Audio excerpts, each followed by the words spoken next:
السلام علیکم ورحمۃ اللہ وبرکاتہ۔ ناظرین اکرام، خطاب کو سماعت کرنے والی پس پردہ خواتین و حضرات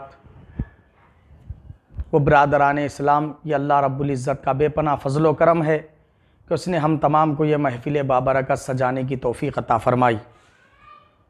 جیسا کہ آپ تمام حضرات جانتے ہیں، ہماری پچھلے مجلس میں گفتگو 11ویں شریف سے متعلق ہوئی تھی، جس میں 11ویں سے متعلق تفصیلی بیان ہم نے سماعت کیا۔ نوجوان حضرات کی جانب سے چند اہم سوالات کیے گئے۔ آج ہماری اس نشست میں ان سوالات کے جوابات سے متعلق گفتگو ہوگی۔ پہلا سوال یہ کیا گیا کہ 11ویں کس کا نام ہے، 11ویں کا مقصد کیا ہے؟ دیکھیے آپ، 11ویں شریف یہ اصل میں ایصال ثواب اور اللہ کے محبوب بندے کی شان، ان کے کرامات، ان کی سیرت کا تذکرہ کرنے کا نام ہے۔ یعنی اس کے دو پہلو ہیں۔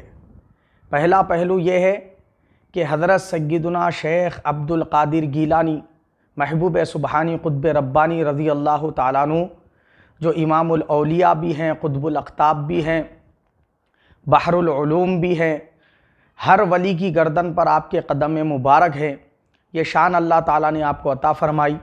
تو آپ کی مبارک ہستی سے متعلق، آپ کی ولادت، آپ کی سیرت، آپ کے رسول پاک صلی اللہ علیہ وسلم کی دین کی خدمت کرنے اور آپ کی نورانی سیرت، صورت اور آپ کے احوال سے متعلق، آپ کے کرامات سے متعلق، آپ کے شان سے متعلق خطاب کرنا، اس کو سماعت کرنا اور آپ سے متعلق مجلس کو سجانا، یہ 11ویں کا ایک پہلو ہے۔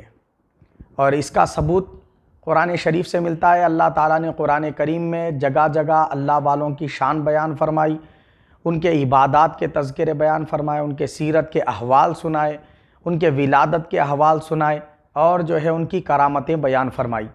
جیسا کہ آپ سورہ مریم کو لے لیں، سورہ مریم میں بی بی مریم علیہ السلام کے اللہ نے ولادت کے احوال سنائے، ان کے عبادتوں کے احوال سنائے، پھر آپ کی کرامت کی شان بھی اللہ نے بیان فرمائی۔ سورہ قصص لے لیں، حضرت موسیٰ کلیم اللہ کے والدہ کی اللہ تعالیٰ نے کرامت بیان فرمائی، آپ کی شان اور عظمت کو بیان فرمایا، آپ کے اللہ سے ہم کلام ہونے کی شان بیان فرمائی۔ اسی طریقے سے آپ سورہ لقمان کو لے لیں، حضرت لقمان علیہ السلام اللہ کے ولی ہیں، نبی نہیں ہیں، آپ اللہ تعالیٰ نے ان کے نام سے قرآن کریم میں سورہ نازل فرمایا۔ تو اس طریقے سے بہت سارے مقامات پر اللہ تعالیٰ نے قرآن کریم میں اللہ والوں کی شان بیان فرمائی۔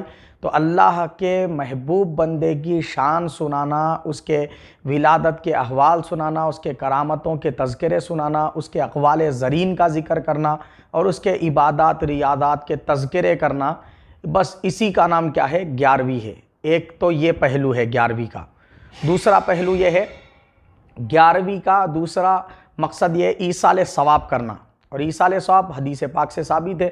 رسول پاک صلی اللہ علیہ وسلم نے متعدد احادیث شریفہ میں بیان فرمایا۔ ایک صحابیہ کے پوچھنے پر کہ یا رسول اللہ، میری والدہ گزر گئی، کیا میں ان کی طرف سے حج کروں تو کیا ان کو ثواب پہنچے گا؟ حضور نے فرمایا، تیری والدہ اگر قرض چھوڑ کر انتقال کرتی، تیرے قرض پھیرنے سے ادا نہ ہوتا؟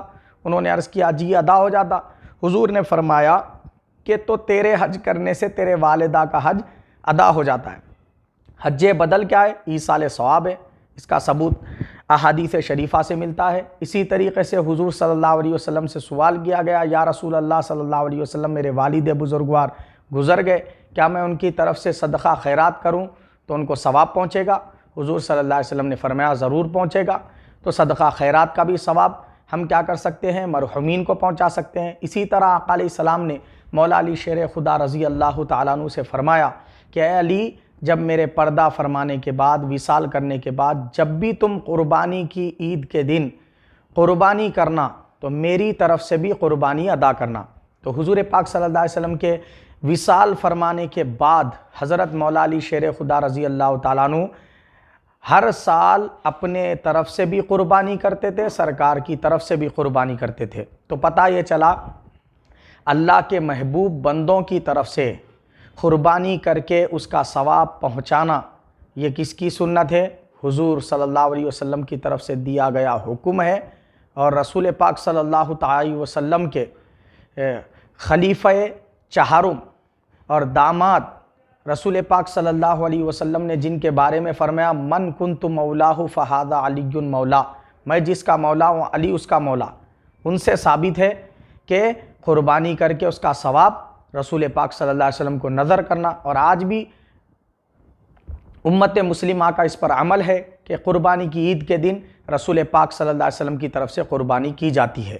تو پتہ یہ چلا کہ ایصال ثواب کرنا اس کا حکم سرکار نے دیا ہے، اور صحابہ اکرام کا اس پر عمل رہا ہے، اور صحابہ اکرام کے دور سے آج تک امت مسلمہ کا یہ معمول ہے کہ وہ قرآن شریف پڑھ کر ایصال ثواب کرتے ہیں، درود شریف پڑھ کر ایصال ثواب کرتے ہیں، فاتحہ خوانی کر کے ایصال ثواب کرتے ہیں، اور کثرت سے ذکر اذکار کر کے ذکر کی محفلوں کا ثواب نظر کرتے ہیں، کھانا کھلاتے ہیں، کھانا کھلانے پر جو نیکی ملتی ہے اس کا ثواب پہنچاتے ہیں۔ بس اسی کا نام کیا ہے؟ 11ویں ہے۔ تو آپ اس کے تحت کوئی بھی خیر کا کام کر کے اس کا ثواب حضور سیدنا شیخ عبد القادر جیلانی رضی اللہ تعالیٰ کو پہنچاتے ہیں، تو اسی کو 11ویں کہا جاتا ہے۔ اور یہ عمل غوث پاک رضی اللہ تعالیٰ کے دور مبارک میں شروع ہوا۔ حضور غوث پاک رضی اللہ تعالیٰ عنہ ہر مہینے کی 11 تاریخ کو صدقہ خیرات کرتے، لنگر کھلاتے، صدقہ خیرات کرتے، غریبوں محتاجوں کی مدد کرتے، اور رات ہوتی تو 11ویں کا دن گزر جاتا، رات آتی 12ویں کی، تو آپ اس کا ثواب رسول پاک صلی اللہ علیہ وسلم کی بارگاہ میں پہنچاتے۔ اسی پر عمل آپ کے تمام شاگردوں کا ہوا۔ بعد میں پھر آپ کے معتقدین مریدین جو لاکھوں کی تعداد میں روئے زمین پر پھیلے، تو وہ 11ویں کے اوپر عمل کرنے لگے، اور بعد میں ایسا ہوا کہ حضور غوث پاک رضی اللہ تعالیٰ کا وصال مبارک 11 ربیع الثانی کو ہوا۔ اس وجہ سے کیا ہے، ربیع الثانی کی 11 تاریخ کو چونکہ آپ کا عرس شریف ہے، لوگوں کا معمول ہے کہ سال میں ایک مرتبہ اس دن کیا ہے خصوصی طور پر فاتحہ کا اہتمام کرتے ہیں۔ مگر 11ویں صرف 11 ربیع الثانی کو ہی ایصال ثواب کرنے کا نام نہیں، بلکہ سال کے 12 مہینے میں کبھی بھی کر سکتے ہیں آپ، اور 11 تاریخ کو ہی کرنا بلکہ لازم اور ضروری نہیں ہے، آپ 11ویں کے پورے مہینے میں کبھی بھی 11ویں کر سکتے ہیں۔ اصل میں نے بتا دی کہ ایصال ثواب کرنا اور حضور غوث پاک کے فضائل سننے سنانے کا نام کیا ہے؟ 11ویں ہے۔